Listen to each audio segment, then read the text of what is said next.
Good evening, folks. It's been an incredible week this week. I've been a busy person, but I got to tell you, I'm not used to this weather. I complain a lot about it, but we're looking at 22 degrees, and that's cold, folks. You know, for those who are in the southern climes, take what you can get. So, and those across the world who are uh, different time zones and different weather patterns, take what you can get.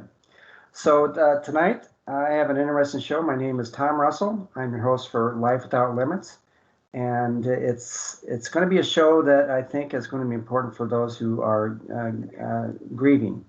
And I have a special guest tonight that we've been talking for a while, and I'll bring her on. But I want to start off with something that I wrote this morning because I generally get creative when I get pressured to get something done before my show. So here's what I wrote.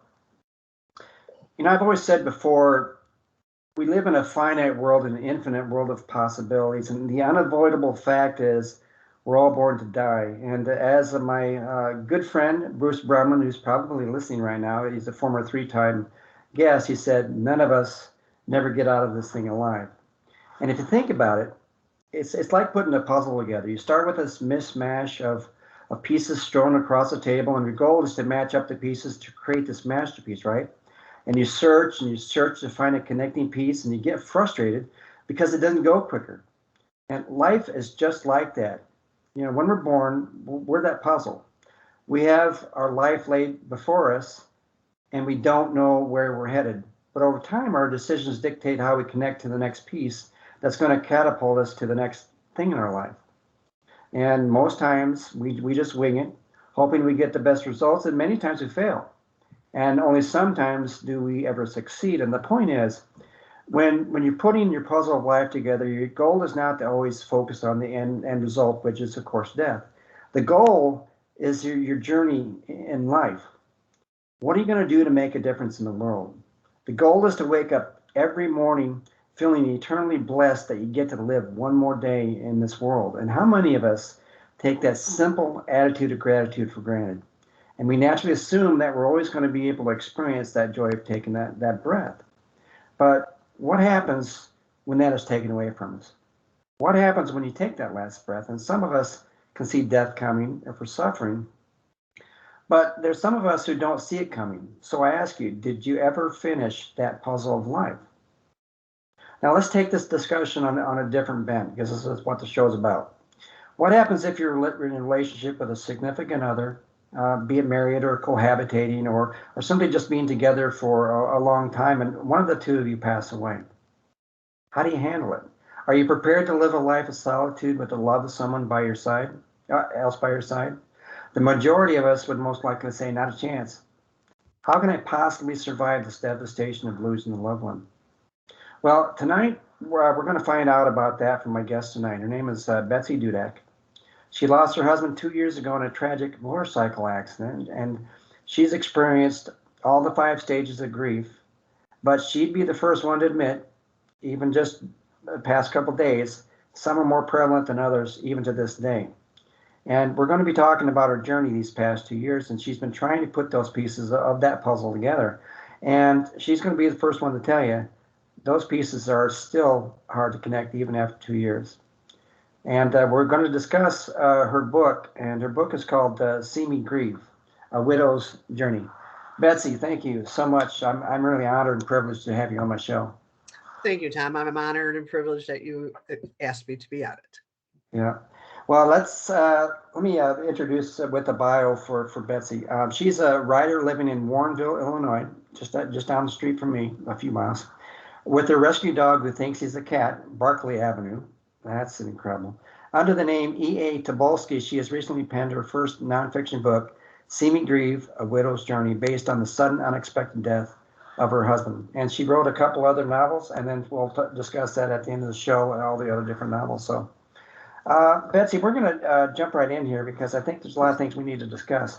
You've had a lot of time to think about it because we've been talking for a month and a half, I think. When you start thinking about your husband, what do you remember the most?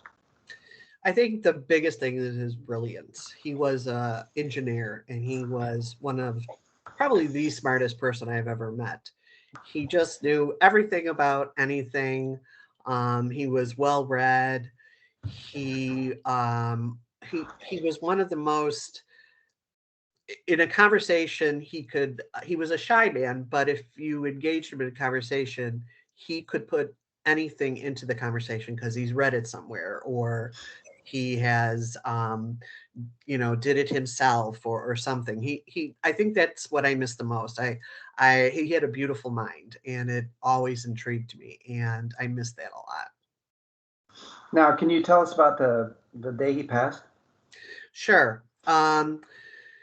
It was a Monday morning, and I was working part-time at a fire um, department, and I was leaving. He had taken off work because he was getting our bedrooms together for to sell our house like 2 years down the line, but we were getting it together slowly. And he had taken off the whole week of 4th of July, and it was a Monday, and was leaving, and I said, you know what, honey, why don't you do something for yourself?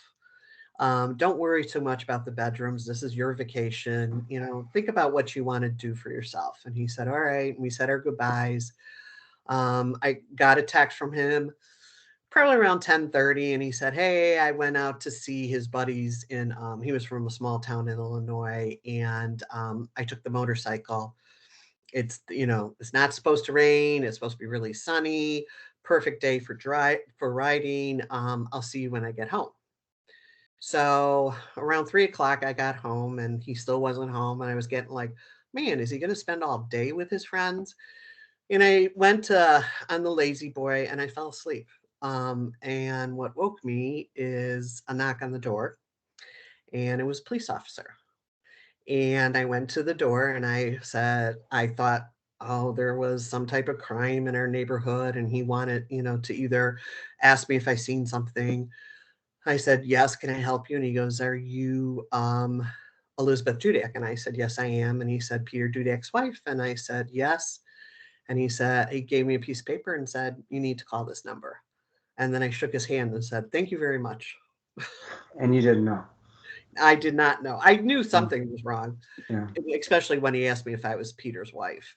Mm-hmm. And I called, and it was a chaplain of the hospital, and told me I needed to get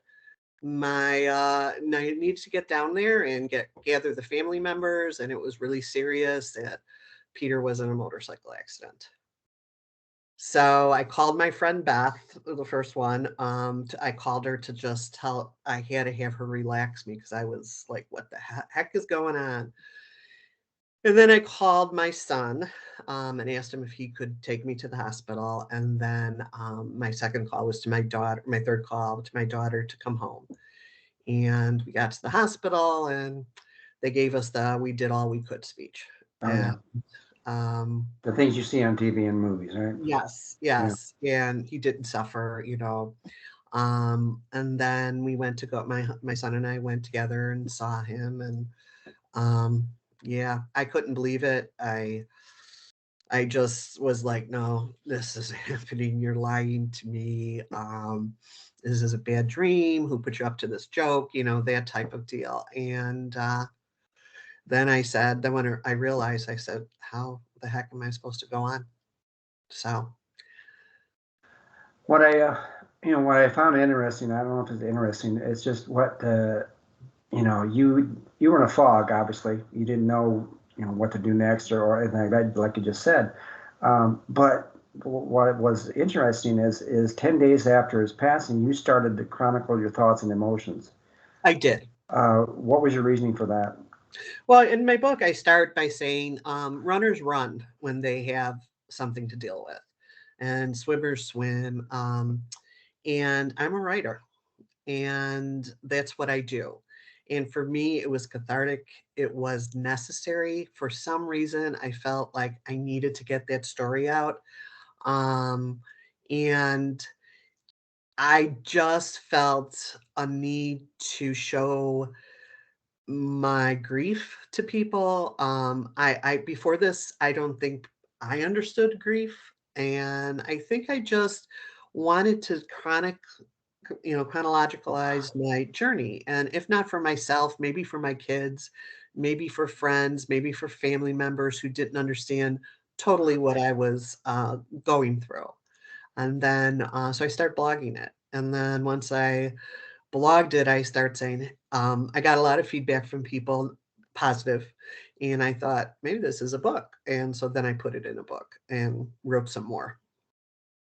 When I was reading this, I kept thinking, I was trying to put myself in your mind when you're writing these, because they're extremely raw. I mean, your emotions, they go up and down, because one passage you put in there, so you think you figured it out, and the next chapter is, then you go back. I mean, how difficult was that to be bouncing back and forth? It wasn't difficult in my writing because that's what I was living. So I just kind of put out there, put on paper what I was living. So for me, there wasn't much difficulty to it. And I think because writing's such an important part of who I am. Right.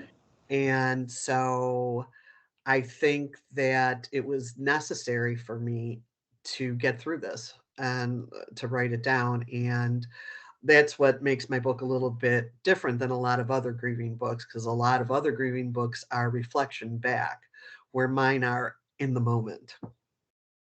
Now, I've had, recently, the past 2 weeks, in fact, the past month and a half, I've had people in my sphere who have passed away. I just had another friend of mine just pass away, a couple, actually today or yesterday, I don't remember. But there's always the thing of, what do you say? When people are coming up to you and asking or telling you all these different things they want to tell you, as far as, I'm sorry for your loss and all that sort of stuff. How did you react to that? Well, I don't necessarily like sorry for your loss, because Yeah, we're not in this bad game of hide and seek. He's not lost, he was dead. yeah, I always like to rephrase it as sorry for your pain, or sorry he's no longer with you, or she's no longer, on this earth. Um, because so I mean that's one of the things. I also think that it's really important just to be proactive. I don't think you can ask somebody grieving, what can I do for you? Or mhm, tell me, when you're ready, tell me what you want, because it's like if you're choking, you're not going to say to someone, someone's not going to say, let me know when you want me to do the Heimlich. yeah, That's just not going to happen. So right. there are no words when someone first dies. You don't know even what to say or how to move or anything. So the best people, when Peter had died, the best people and the best things that happened, and there were 4 really good friends, and I actually dedicated the book to them, that just took over my life. I had a friend, Beth, who came in and stayed with me. I had 2 other friends that came and brought me meals. There were so many people in my life. I had neighbors, my neighbors Lisa and Monica, especially. They came and mowed my lawn and just did things for me, without me asking. And I think that's the key. And so I would say it, and I'm sorry that I'm sorry for your pain and for your friends no longer to be here. But I think that just to do, I also had, people, I had one friend that just for a year every week sent me a card. And I just knew that she was thinking about me, which was really special. Um, you know, I think as a person that if you experience, have a friend or a family member, just go and do it. Something. Yeah. Don't ask. Don't just do it. And the person who's grieving could say, you know what? Like for instance, my neighbors, I was like, I'm not ready to see anyone, so they put everything in a cooler and left it on my back porch, which Mm. was fantastic. Some of my friends didn't take no for answers, but those are like my best friends who knew me, who were like, no, we're coming. I had 2 sister-in-laws who kind of did that too, which was very nice. So you kind of got to know your audience, but you really shouldn't have to wait for people to just ask you. Just doing is the best thing. And there are those, and I'm not necessarily ill intentioned, but it's because they didn't know what to say or didn't know what to do, they did nothing. They did, And right. yeah, Absolutely. And I do think that people come from a place of love. Um, and I also think there are some people, like you said, that are just, I hate to use the word ignorant, but just don't understand. And perhaps I was one of them too. And I think Peter's death has taught me how to act and what to do. So, and if not for one of the biggest things is I always thought, if not for me, for my kids, do Hmm. something for my kids. Cause, I can't, I lost half of me. And so, and my kids, I couldn't be both parents to them at the time that everything happened. So I needed like people to step in and try to be their parent or try to be their aunt or try to be their friend or whatever. And that's, I think, is important too, no matter what the age of the child. I think it's important. Now, like we said before, you were going through this fog. I don't know how many days it was, probably maybe weeks.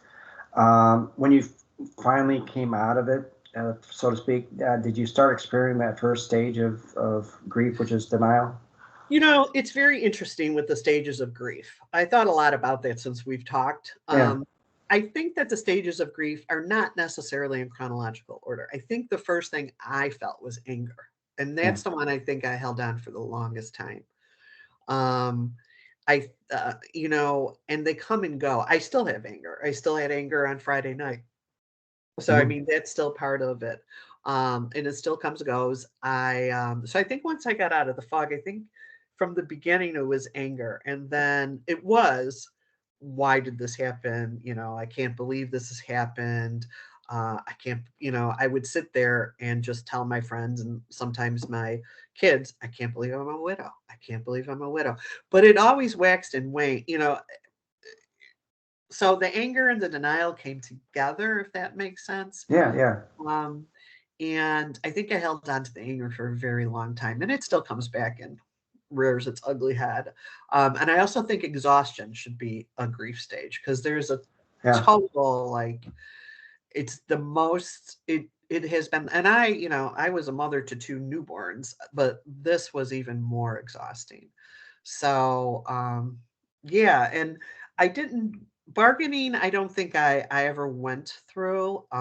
There was nothing to bargain. He was gone. And Hmm. I think when people might have someone who has cancer or some lingering illness, I think that plays a little bit. And I think when you lose someone suddenly, when someone Yeah. suddenly dies, see, I slipped Yeah. back to two. Yeah. I think that denial is stronger. So I think it depends upon the circumstances. Um, yeah. So, and depression was always there too. So, Did you did you ever play the what if game where, what if I had delayed him just 5 minutes or even 1 minute? Did you ever play that game that this wouldn't happen? I did. I did play the game of what if I didn't say, "Oh, do something for yourself," Yeah. or what if I had responded to his text saying, "Well, I hope you're home by 1," or "I need you home by this time." Um, but two things. My husband was always a person who did his own thing anyway. So Yeah. I'm not sure I if gathered that. Yeah. yeah, Yeah. he went to the beat of his own drum and say, "Oh, I understand, but I'll see you at 3." I had to give it up eventually because it happened, and that's all that's it just happened, and I don't know. Uh, it happened, and I couldn't have never stopped it no matter what I did. So, Yeah. And that's always a game that a lot of people say because they play it in their mind over and over again. Um, Now, I was going to ask this question for those who are going through this type of loss, and I'm not going to ask that question because we're not saying loss, but we are going to say this. For those people who are grieving, who are going through a similar situation with their spouse or significant others, how do you talk to them about not taking their spouse for granted? well, I have said over, yeah, that's tough because I think in human nature, you just do. You just think there's always going to be a tomorrow. People don't want to think that a tomorrow won't exist. So we don't. And I think that I would always say, make sure you say you love them. Um, make sure that any fights you have are resolved in some form or another before, not even, bedtime, yes, or before you leave a house or something. And if they're not, don't feel bad about it, because um, it's human nature. We're not perfect people, and I'm glad I had told my husband I loved him. We were we had just resolved a fight, so I'm glad that that fight was resolved before he Mhm. had died. But I mean, when you talk about what ifs, that's one of the things. What if he died 2 days earlier? I mean, how would I feel then? You know, Yeah. so you do the best you can, and still go on with life and human, because if you're always looking over your shoulder, or thinking the worst, then you can't move forward. So, And because in the book you talk about this, and just as a frame of reference for me, my wife does the finances. Okay. Yeah, we're going to talk about this, Betsy. So be yeah, prepared. that's a hard one, I Yeah. guess. So my wife does the finances, and she has all the passwords. She has everything, and she has everything on a spreadsheet, on Excel, and everything. And she knows how to do Excel, and I don't know diddly crap about that. But the thing is what happens if something happened to her, and I had to take over everything. And I say that because you went through the exact same thing, right? Because Peter did all the finances, did all the bills. So what happened there? Well, and one of the other things I talk about, Missy Peter's brilliant mind. He also was, and I found this out later during my grief process and my grief counseling. I have ADHD, so he was sort of my Ritalin. So he did all of the paperwork. He did all the finances. And I was fine with it. He would try to teach me once in a while, and I would like stare at him and think about my characters in my book, and he knew that. And that was his language, his love language, okay, I'll take care of it for you. And so when he died, I had called a credit card company thinking that we had a shared credit card, but actually I was just a user on the card. I was not, we did not share the credit card. So I called them and said, hey, we got to, you have to take Peter's name off. He had died. And she's like, it's his credit card. So I said, "You're kidding me." And she's like, "No." And she said, "But you can open." And I was like, I started to cry because I'm like, Yeah. I thought I was and so Yeah. she said, like, I was a user, like my son and my daughter were users. Yeah. Um, anyway, so she said, "But let me transfer you." So she transferred me, and I started talking to another woman, and she'll let you get you set up. And I said, "Great, for a credit card in your name." I said, "Great, only in your name." And as she's doing it, she was like, "Oh, wait, you don't have any credit." And I said, "What do you mean I don't have any credit?" None whatsoever. None. Zero. Nada. Zero. And Okay. it can happen. It happened with me. Goose egg. I had my name was on the house and we had a joint account, but that was basically it. And she said, "We had all the utilities, all the cars, um, every single bill we had was in his name." And I was like, "Oh, man." And he could have, or he may have told me, and I was just like, "Okay."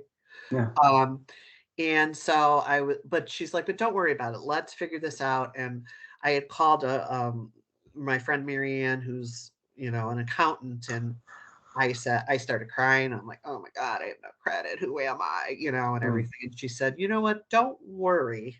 We can get you, you'll get your credit. We'll get a." So it ended up that I got a credit card through the bank. And 6 months later I had credit and I changed all the utility, but I had to change all the utilities in my name. I had to change all of the insurances in my name. I had to change the cars in my name. I had to do all of that, and I had to keep telling the story as my husband died. Yeah.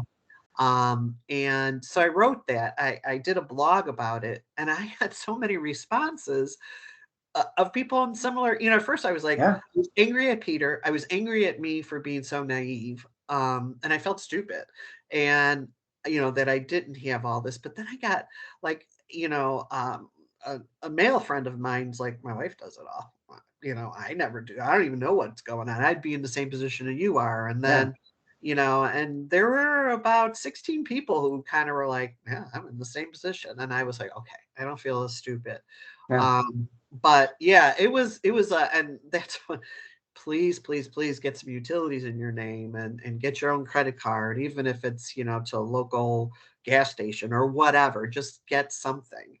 Um, because, yeah, I had said, and it bit me in my widow butt for sure. It took a long time and thank God for my daughter and my son, because they set up my bills. They helped me with that. They kind of took over Peter's role as far as knowing what to do, and both very patient, explaining things to me. And, and then I got a good friend who was a financial. So, I mean, everything came, who was a financial advisor. And so everything kind of came into place. But initially, I lost it. I was just, I mean, on top of grieving, you're like, okay, now what do I do? So, I got to thank you. I'm going to give you credit, Betsy, because this past week I said, you know what, we're going to do this thing together because I want to know what you're doing, how you're doing it. So I want to thank you so much for doing that. See, oh, I'm glad. I'm yeah, glad. yeah. Now you just mentioned God. A lot of people, when someone passes away, was there anger directed towards God? All my anger was. Yeah. I didn't see who else to blame. I didn't even blame the driver. I blamed God from the beginning. Hmm. Because I always thought God as this entity that uh, tallies, right? If you do good works, God will remember and you'll go to heaven. If you do something sinful, God will remember and you'll go to hell. I was raised Catholic, a lot of pre-Vatican, I mean, very Catholic, and nuns taught us a lot of that stuff. Not now, but back in the day. And so I believed it, and I was an anxious child as it was, and so I latched onto that.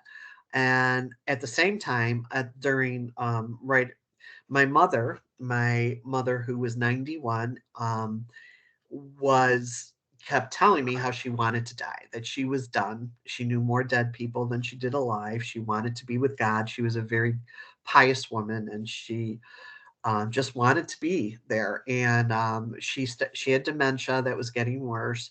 So she would tell me this. And when Peter died, even at his memorial, I was telling people, I don't understand why my mom's still alive and Peter died.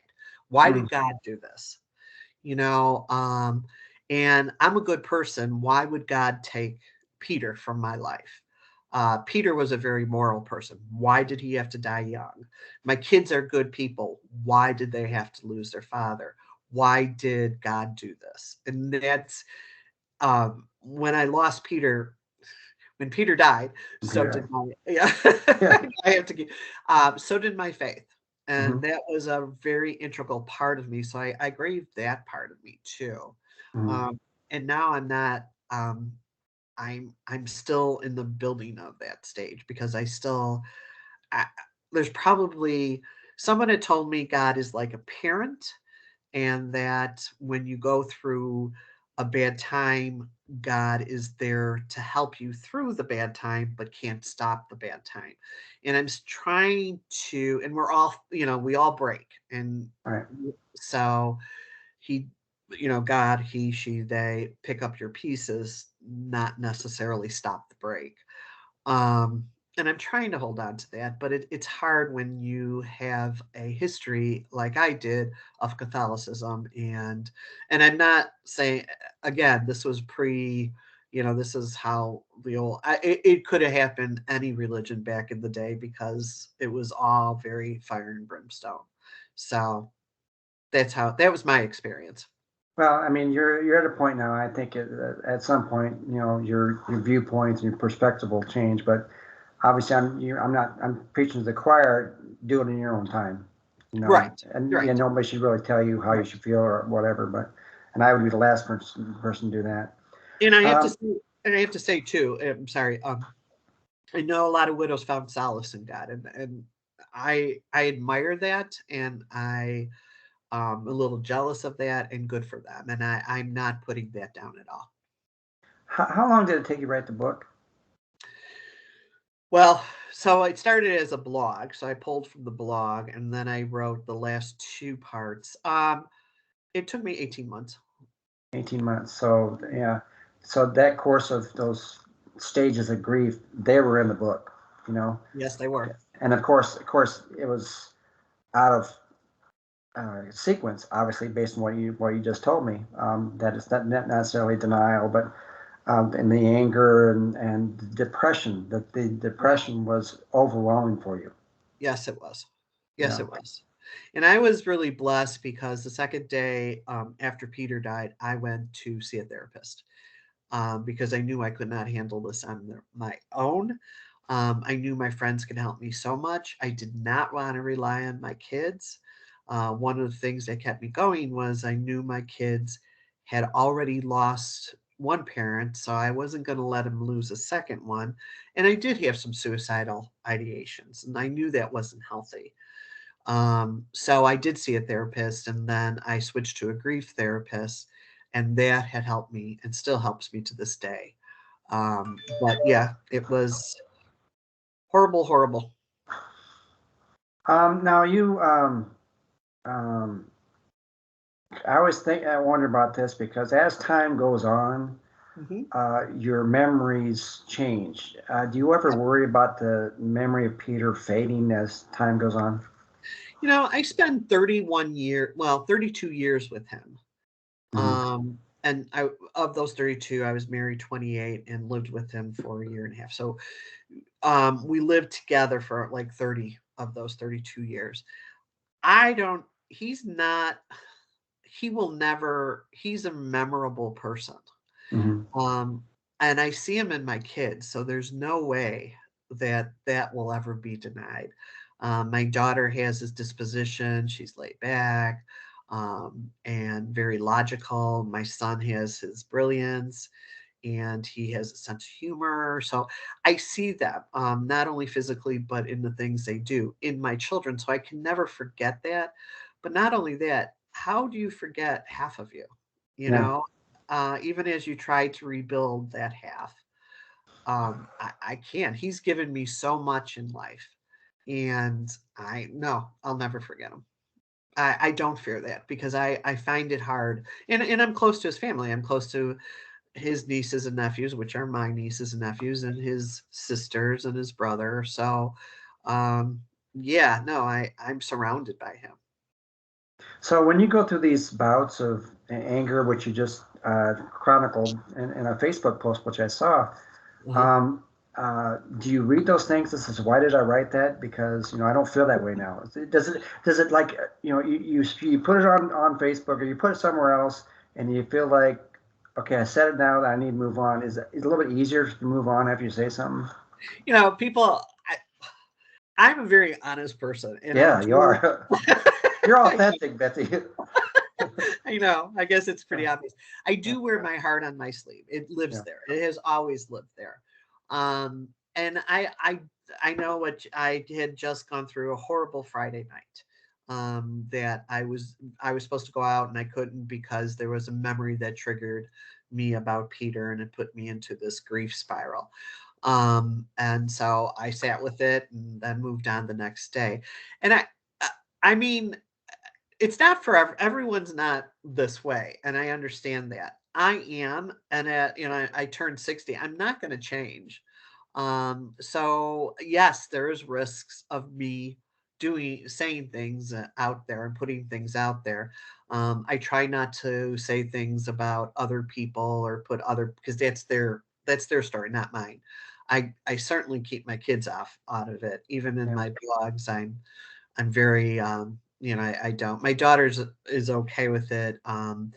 And I will probably mention her a little bit more than I mention my son. My son's a lot like Peter, where he's a little bit more private and a little bit quieter. He probably even hates that I'm saying this now, Yeah. but He still loves you. yeah, he'll love me.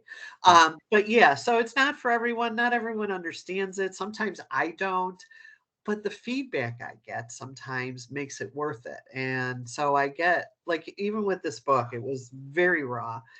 And I gave it to my cousin and she said it helped her. Or a woman I don't even know said, I read your book and just cried and said, thank you. I feel validated. This is exactly what I was going through. I'm not abnormal, that type of deal.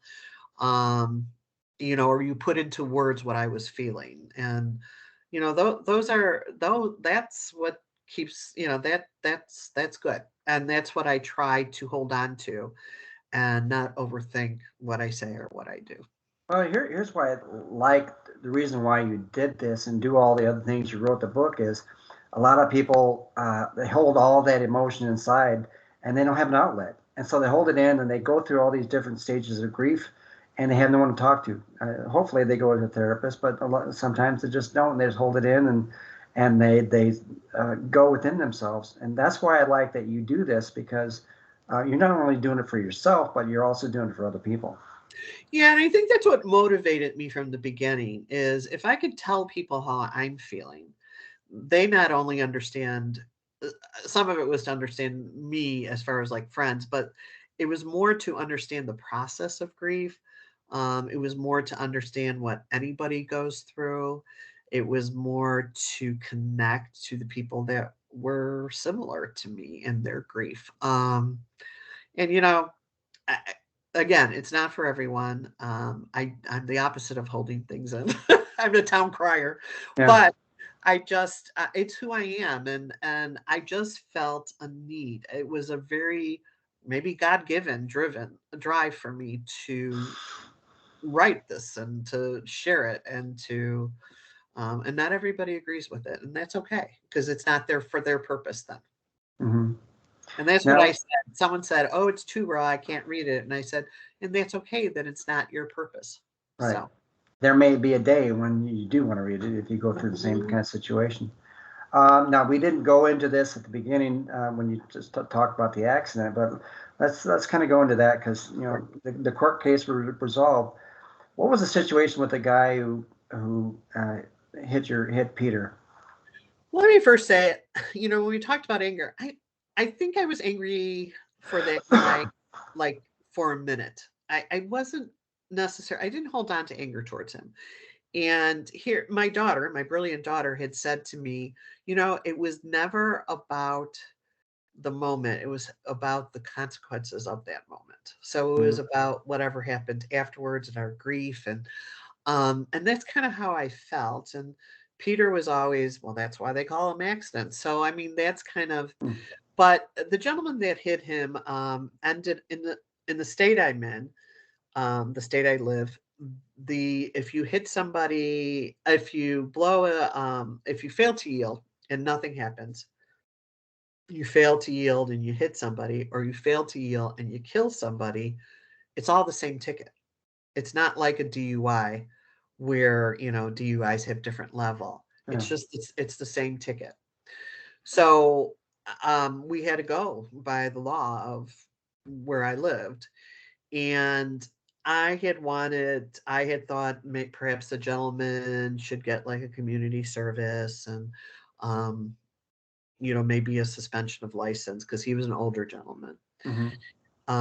The court didn't see it that way. The court decided to have him fined and then like a suspension for a year. And after the court hearing, which was postponed a lot because of COVID, and when that came, it was like, okay, it's done. I didn't have any anger towards the sentencing, towards the judge, towards the gentleman. And the gentleman had said that he thinks about it every day and it real he cry it rips him up. And I have no reason to doubt that I have no reason he didn't purposely go out that day and say, oh, there's a guy in a motorcycle. It Hmm. was thoroughly an accident. He had no agenda. No, so I have always been okay with that. um, the thing I never was okay is when people said, "Oh, imagine how he feels," and it's like, no, no, no, no. Imagine how me and kids feel. Yeah. But I mean, there's a certain degree where it's like, I'm sure he feels awful, but the kids feel awful too. So I think, after the civil suit and after the court, it's done. It's done, and we move on. So So that's your closure. You just said, I yep. can move on. Don't special. Well, and it was weird because the sentencing and everything was on his 60th birthday. Mm. So, that was weird. Maybe it was special. Maybe it was just, it was a year and a half after, almost a year and a half after he was hit that this came. It was a huge relief. I really felt like something lifted off of me once the court case was done, because I still felt like that was still hanging there. And then once it was done, it was like, okay, now, now I can try to figure out, what do I do? How do I live without him? Mm. How do I live in my widowhood? How do I live alone? How do I live without part of me? Everything to me. So Now the last stage of grief is acceptance. Is there? Have you got to that stage yet? I accept the fact that Peter died. I accept the fact, and this just happened recently, when I had gone to visit my daughter in upstate New York. I'm starting to accept my aloneness, but accepting doesn't necessarily always mean that you like it. Mm-hmm. And with that, I still have moments of sadness. I still have anger. Like, I can't believe I'm living like this. The anger has subsided a lot, though. It's mostly now just accepting the fact that I'm living alone and what all that means. And there are times where I'm like, oh yeah, this isn't so bad. Times I'm like, wow, look at, I get to do this. There's a certain amount of freedom. And then there are times where this really stinks. So, it's kind of fluctuating. It may fluctuate like that for till the rest of my life. I know a woman whose husband died 25 years ago, and she still has bouts of that. I don't know if that ever goes away, and everyone's different, and that's the main thing, is people deal with grief differently. My way was to write the book. Other people's way is to turn around and get remarried if that's what they want, or find someone special in their life. Other people is to join groups. Other people is just, to live their life the way they want. So it just, I'm not judging anybody, because grief is personal to everyone. And I think I saw some YouTube video about this, and the main theme it was about moving on. When someone says that it's time to move on, how do you respond to something like that? In whose timeline, yours or Yeah, mine? yeah. I just, and that's pretty much I've had people that say that. And my response to them is, however that looks to me has nothing to do with you. I think this, I don't always say it because I'm a kind person, but Yeah. I think, however that looks to you, is I just kind of nod. But I would say that moving on is however you choose in your timeline, however that looks to you. And if you move on and slip back, nobody can, unless they've gone and are in your shoes. Even people in grief, even fellow widows, are going to experience things differently. So, Yeah, because each person's story is different, yep, yep, and they handle it differently. But I think the yes, biggest thing is to listen. yes, Rather than offer advice, I think the biggest thing is find out what's actually what they're feeling. If they're able to really uh, uh, tell people how they feel, absolutely. Listening and, doing, I think, are the two biggest things that you could do. So where do you go from here now? I mean, is it just a day-to-day thing, or you just have plans? What do you plan on doing? Well, I wrote two books as a romance writer, and I'm trying to write a third. I've been taking writing classes for the University of Chicago. I I am looking to just kind of live my life as a writer, and see how things happen organically. I'm not going to push it anything, go after anything right now, except my writing. I'll be aggressive with that. Um, and just kind of, live my life with my family and my friends, and every night I still say thank you and I love you to Peter, and I don't think that'll ever change. And in the morning I say good morning and thank you to him. So he's still part of me. He's still in my everyday, and he'll always be. So All right. Speaking of your book, the people who are listening can't see this, but hold up your book for the people who have been on my YouTube channel. It's called Me Grieve, A Widow's Journey. It's E.A. Tobolsky. And for those people who are going through grief right now, I highly suggest you read this book. It was heartbreaking, but it was also hopeful, because if I ever have to go through this thing, I'm going to continue reading that book again, because I think it tells you that you're not alone, and that if you feel these certain emotions, just go with the emotions and don't worry what other people think, because this is, you need to go through this and not force it. And I think that's what Betsy tried to say in her book. It was called Me Grieve. And I really appreciate all you've done for me just by me reading that book.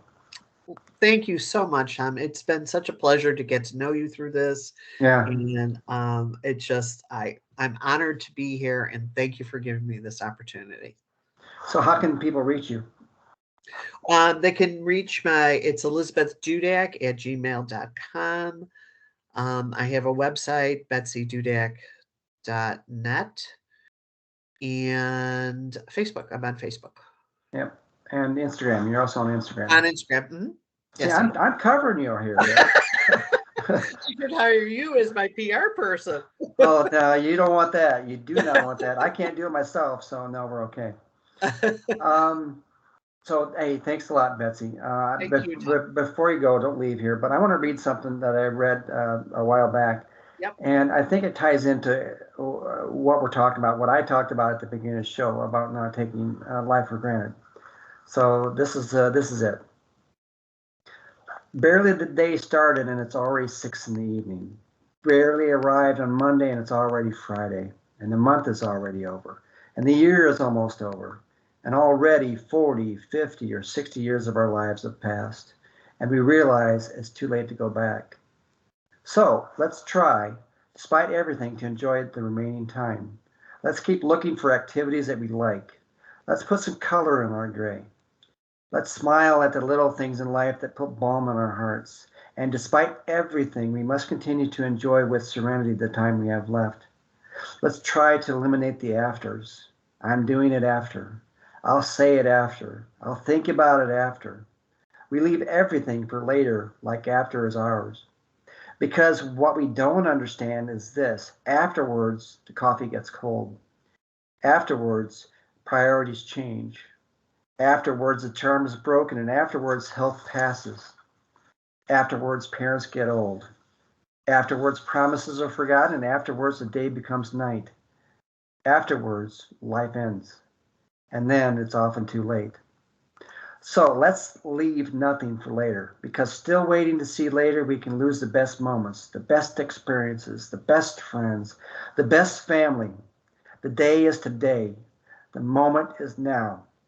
We are no longer at the age where we can afford to postpone what needs to get done right away. It looks like an eternity, but it's a short trip. So enjoy life and always, always, always be kind. That is powerful. Very, very, very, very.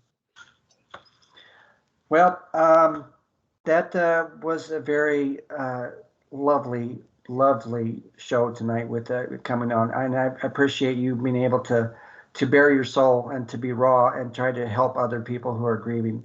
Betsy, it's just incredible. Thank you so much, Tom, and thank you for helping through your show. Oh, I know you will.